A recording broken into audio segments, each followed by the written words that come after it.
So we just did the same shot with 4 different clubs, or 4 different lofts, if you will, and we landed each of the 4 in about the same area, except for that last one that didn't carry quite as far because there was so much loft on the club. And we learned a little bit about how much the ball will roll out after it lands with each of those clubs.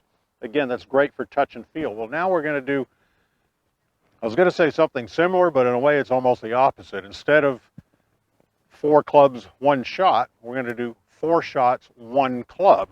And again, this is great for touch and feel. And I've got my 56 degree. You're probably tired of seeing this shot. We've already practiced it a lot. We're going to slide the back of the club along the ground, pop the ball up in the air, let it trickle on down to the hole. And we already decided that's a pretty good club for this particular shot. Now let's do it where we have different amounts of green to work with after the ball lands. So remember this shot from a little while ago, now same spot, but the hole's cut very close to the edge of the green. I need to really open up this face, add some loft to it, slide it along the ground, hit it very gently.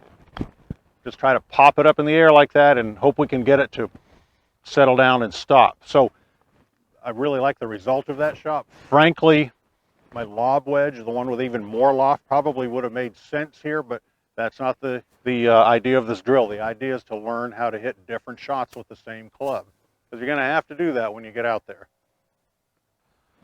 All right, still in essentially the same place around the green. Now the hole's way over there to the far right side of the green and down a hill too. So we have probably about a 50-50 carry to roll ratio, although because it's a downhill rollout, when it gets on the green, in effect, that means we have less green to work with because the ball's going to travel a lot faster. So we really need that nice high arcing shot here.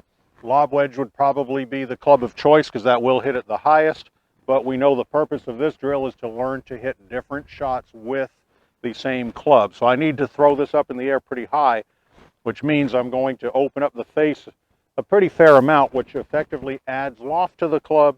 And again, that's going to help us get the back of the club to hit the ground, not the leading edge. And we're hoping to throw this up in the air, land it short and right of the hole so it will roll down the rest of the way. And that required a little bit bigger swing. So that actually landed barely short of the green. And look at that, it's trickling right down there. That was pretty well judged. Got a little bit lucky there too. I'd rather be lucky than good, as they say. So pretty happy with that shot. Something I'd like to point out to you with these shots, if you'll notice on the finish, see there's not a lot of club face rotation where we're trying to keep the club fairly stable through impact. A lot of people will release and flip it over. You just want to be careful about that. There's an old expression, and this is a little bit of an exaggeration, but I remember a guy years ago told me to serve champagne on the club face on the finish. So we're just trying to be careful not to manipulate too much with the hands, over rotate it. Remember doing this drill with the chip shots. You do the same thing here. You hold the alignment rod along with the grip of the club, and this keeps you from being too handsy and flippy wristed. We're just basically maintaining that triangle as we go through. Go back to what we first talked about, throwing it underhand. I'm not going to throw with a quick flip. It's everything together.